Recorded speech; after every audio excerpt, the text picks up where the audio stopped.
nó giờ nấy bỏ cái tụi miệt so chất sâu nấy bỏ con tròn trâu tạt lon nó nè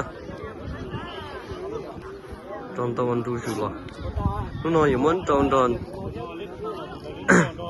bởi trái giang nó giờ chuối giang nữa và cũng chỉ cho cam bể đây người tụi đấy từ tụi nó bông nó nhiều này cái đấy từ nó này chỉ qua người tụi chỉ sẽ phần đôi chả đó cái đấy nó làm ra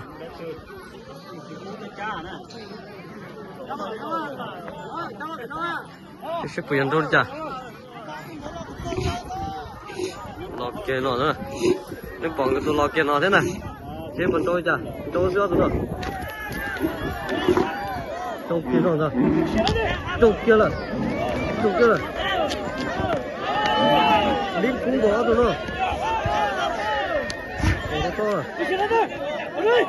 siêu lồng tao nhưng mò chè rồi nữa đất từ lâu rồi sao mò trông mới nhất tên là nè sao tao tên nào tụi nó trâu được ăn được nè bây giờ trâu được sao mình gì rồi họ tụi đất tụi nó cũng nhỏ rồi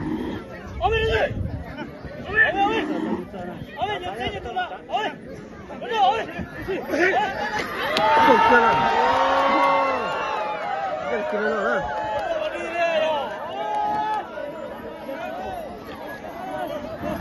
mới dân kia nó ra tụi sao nó tụi nó vậy tụi sơ tay rồi đấy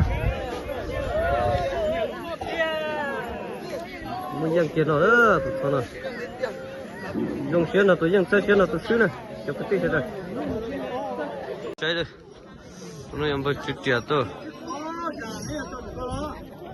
đó tụi nó nó số mày ra tù nữa tụi nó có thay cái tụi đó khá nữa cái phần đôi chả nó tụi nó để phần đôi thôi tụi đó khá rồi kia nó nè trâu kia nè đừng có trâu kia gì nè trâu kia nè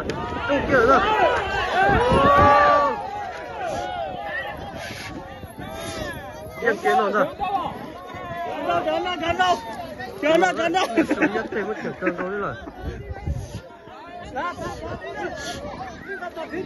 Trâu kia nhà nó sụp mày túi, yếu tay mất chẳng lần. Tụi đó nó cũng yếu tụi sơ tay rồi này. Trâu cũng ngủ có sơ.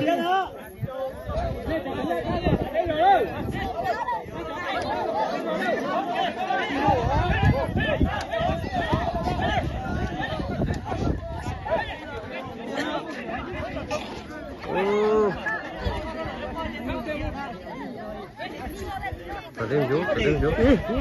Chết rồi.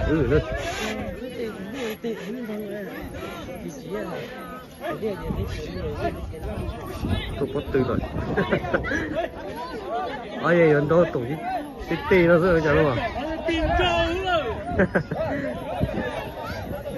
Đây giật sáng lại của anh đó chả?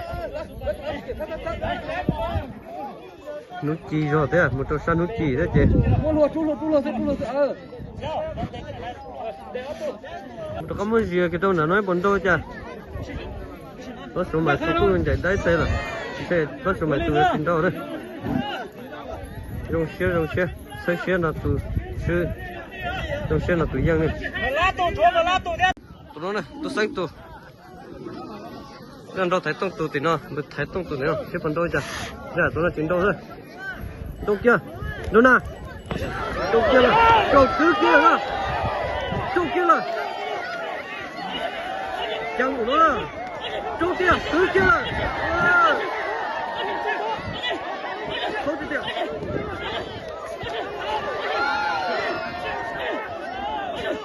Khu em sắp tới của nó là?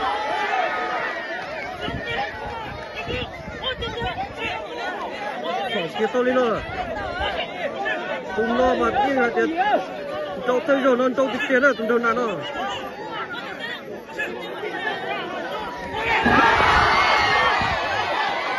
dân kia lấy nó ra, chỉ nhiều cái tiền đấy tụi nó, tụi nó chỉ cứ cua là đâu nữa, nó tiền, nó là.